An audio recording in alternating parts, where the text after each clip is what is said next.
So, money is not the source of all evil. The love of money is the source of much evil. Anyway, God sometimes, angels are at work, and angels, basically to fix someone, they got to get, like, no pain, no gain. I mean, like, to get on a higher level, you have to go through struggles. If you have a soft life, I'm stealing from Chuck Swindoll. He said, character, who said that? No, who said that? Oh, shit.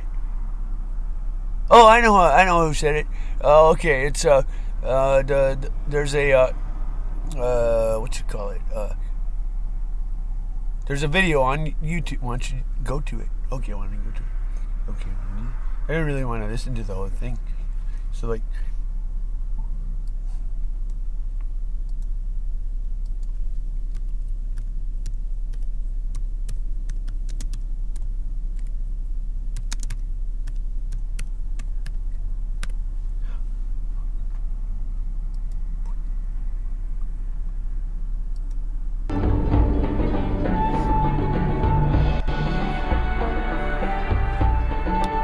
And we see finally that Joseph is called out of the dungeon and climbs all the way to a prince, from a prisoner to a prince. And we learn in this study that God is able to do exceedingly abundantly above all that we can ask or think. Now, let me ask you this question as we start. Do you believe that? Do you believe that God is able to do exceedingly abundantly above what you ask? Not only do I believe that God can do that, I believe that God will do that. Now, the Bible says that promotion doesn't come from the east or the west or the south, but promotion comes from God. We could say promotion doesn't come from men, promotion comes from God. Therefore, if you are a man pleaser, if you try to manipulate the situations and circumstances so that you can take advantage of people who may be able to promote you, you basically are wasting your time. You really need to live your life in such a way that God is pleased with you. What is important is what God sees, because God is the one who promotes. Now, if there is a marker of the life of Joseph, at least one of them would be that during the early part of his life, from the time that he was born until he was 30, holy shit, the more northern you are, the higher rank you are, like their country or some shit. What? Hey, we're stuck down here. What? The man went through some hardships. The ethnicities in the north seem to correspond to like where they rank in society, don't they? Interesting. What? Like go suffer in fucking misery, cold and shit. Face difficulties. For the last 13 years, as this chapter opens up, now it isn't a question of like white supremacy. Well, what is it? It doesn't mean like only whites or some. Well, okay, I'm just gonna shut up. He is 30 years old. For the last 13 years, he has spent them in Egypt in slavery and in prison. He has been betrayed by his brothers. He has been slandered by his master's wife. He has been forgotten about by friends in prison. Joseph went through a lot. I think it's safe to say that you have not gone through as much as what Joseph went through. These experiences in the life of Joseph could have very easily have made him bitter. But I think that we learn how God uses hardships and difficulties by studying his life. Why does God allow us to go through hard times? Why is it that we face difficulties? I think Job finally got a hold of it. Joseph suffered a lot, but I don't think he suffered anywhere near as much as Job. Do you? Out of all of the people in the Bible that suffered the most, Job is at the top of the list. And in the middle of the book of Job, early in the book of Job, Job says this: if God were a man and I could find him, I would track him down and I would sit across from him and I would say to him, what are you doing? There's a godly man saying that. Have you ever felt that way? Has your life ever taken such directions that you thought, if I could sit down in front of God and ask him what he was doing, I would do it? What are you doing, God? But later on, about chapter 20, Job said, God knows my ways, and when he has refined me, I will come forth as gold. Job found the key to what God... Okay, so, interesting. Basically, no pain, no gain. The only way to get more glory and more character is to go through struggles and, whatever. So, you can just look at today. Everybody's a softie. I don't know, but whatever. Life's pretty soft. Anyway, so on the other hand, it ain't so easy at a lot of jobs. Certainly, simple jobs can be hell, but whatever. Who am I to say? But on a superficial level, it looks like everybody's fat and soft.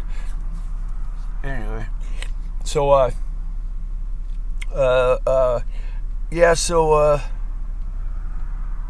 so God has to build character. There's a commandment not to covet, which that means, there's the classic story where, I never asked for a raise, but on the other hand, I didn't have a family to support. Maybe it's nothing to brag. Well, anyway, we will debate whether it's to brag about or not. But anyway, it's a classic story that you get your raise and you're real happy, and then you find out your neighbor got a higher one, and this always makes people very, very unhappy. And why is that? So that's kind of like, in theory, I think Catholics knows he should work on that, but it's kind of like an instinct, isn't it? Now Terry's jealousy is pretty fucked, isn't it? Like with your spouse, right? So Terry's kind of like, oh my God, I sort of like conquered some shit like this. Doesn't feel very good, like conquering such a fundamental instinct. But anyway, whatever, man.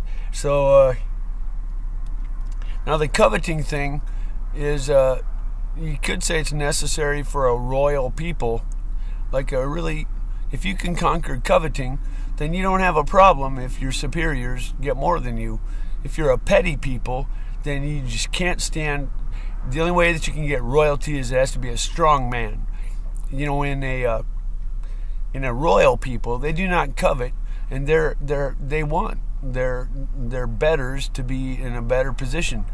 In a noble society, in a noble country, they want their betters to be in a better position. They're perfectly happy to say, "Oh, clearly this guy's like a lot of people don't have a concept of if you can get rid of ambition. It's like, why am I trying to get higher and higher? And if you can get rid of what's the other word?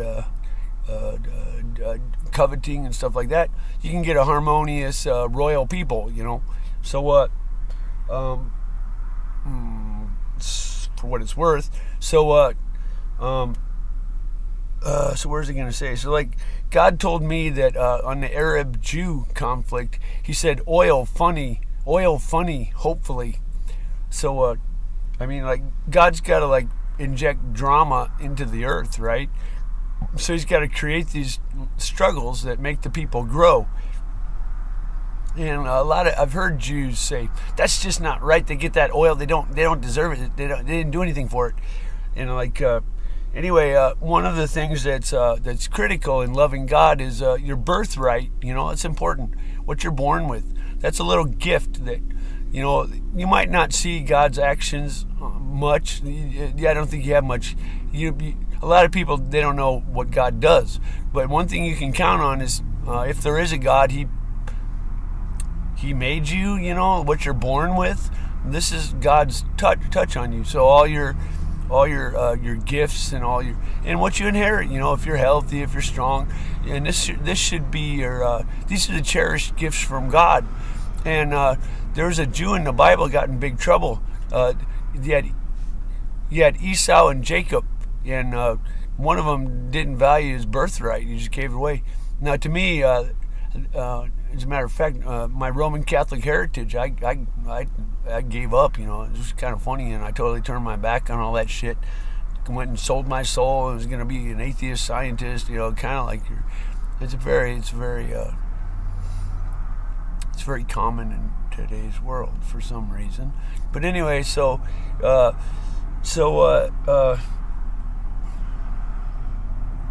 So God has to sometimes now the Bible says don't give the appearance of evil, right? So like I don't when I use the restroom in the Circle K or the restaurant or whatever, I want to pay that store if I can. So I better be buying stuff there, and everyone needs a strong conscience. And so Terry's got a debate, like, is this, should I actually force myself to buy something I don't need? And that might be a little silly. On the other hand, like I really love this little spot I got here, which is in a car wash. So like, oh wow, I'm gonna have to vacuum. I do want to vacuum my car, but like, how do I pay these people? You know, I was handing money to like a cafe up there in Beatty, Nevada, which for use of their they had a Wi-Fi and I was using it. So I would like go hand them money. You know, it's kind of ugly in some sense, just hand them money. In theory, it might be better to like use buy the food and stuff. But it kind of crossed the line. I didn't really want to buy all those meals, and so, I was kind of forced. It was my only option, and I don't know. Did I violate something like in starting to? This is when you start disrupting society, but like pulling in and like using their Wi-Fi in their parking lot and handing them money. You know, they don't. Society's starting to get disrupted. You know, this is not. You're being a pretty serious disruption on the social structure. You know, but whatever. So like, yeah, I mean, you know, there's a the funny thing. There's a vacuum cleaner, car vacuum up in Vegas, and I had to vacuum my car, and my dad sent me over there, and they don't charge, and I was like, oh my god, that's terrible. You know, I use like the vacuum for like this weird thing, man. These things are like permanently. It's the nicest vacuum. I've never seen such a nice car vacuum place. I mean, seriously, this was incredible. So like they're totally. I used it for like 3 hours, just going real slow, you know, because the thing stays on all the time, the vacuum cleaner. Anyway, so like, and then I felt I had to give him some money. Plus, I had a mirror I had to throw it away. I made a big mess in the trash can. I was just feeling so guilty. I went and I gave him some money, you know, and whatever, man. As a matter of fact, I think it's the employee probably pocketed it. But on the other hand, that's the one that had to clean the mirror. It's kind of like a broken mirror sticking out of the trash can. It's this really nice, beautiful place, and I just felt I definitely crossed the line in being So you want an active conscience. Theft is, if you're using a restroom. I mean, in my conscience, that's theft. I mean, they gotta get employees to pay that shit.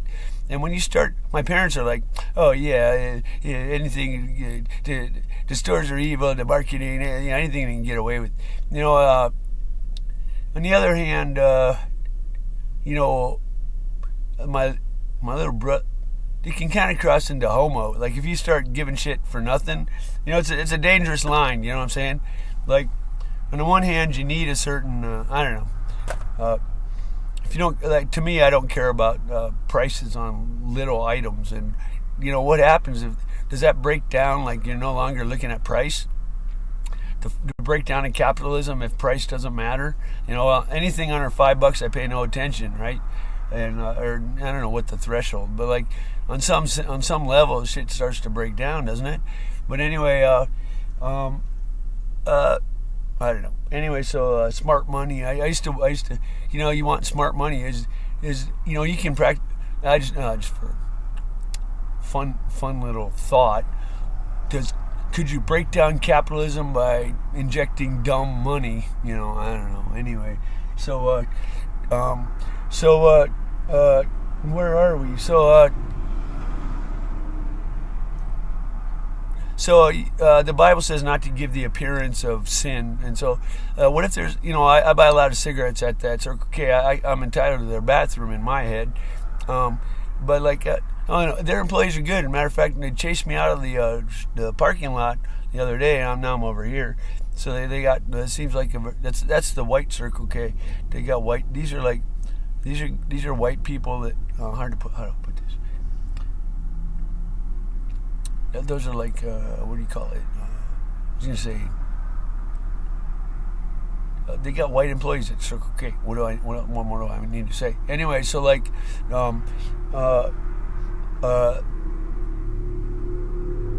we can get in another lecture, but that's for another day. But anyway, so like, I don't want to, white people, they worry about the store. It's like they're conscientious. They're like, hey, somebody's, like the question. What really bothers? I would hate to be in a situation that you have to go after shoplifters and stuff. That's kind of fucked. Anyway, I was in a deli up in Vegas, and I was the deli operator. It's kind of a crazy story, but like you got this torn loyalty, right? Like the owner of the store wants you to basically you got to unload the customer only wants the prime cuts, and they want you to be generous, right? So you got to sit there all day long balancing the scales. And like if you start with a crazy, insane, scrupulous person, this is like fucking torture. It's like, oh my god, all day long I gotta fucking balance these. I gotta balance my loyalty to the store and the loyalty to it just goes to fucking agony. What the fuck am I doing? We can get into more stuff about that, but anyway, don't give the appearance of sin. So like now Terry's wondering about that.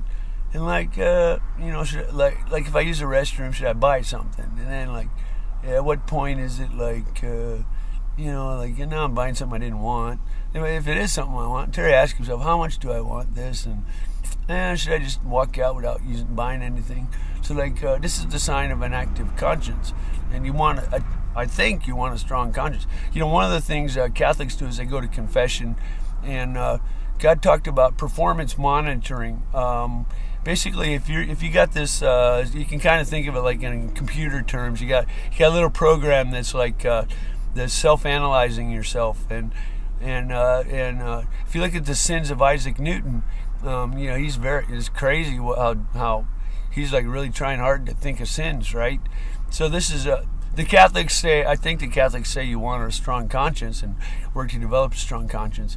Zuckerberg killed his food. That was important to him. I respected it. I was like, I don't respect a lot, but that was a sign of at least there's something going on. It's kind of like the highest order person. Well, I don't know what his motive was. There could be bad motives, but like anybody who invents some what do you call it, item of conscience out of nothing is a pretty distinguished person. You know what I'm saying? So anyway,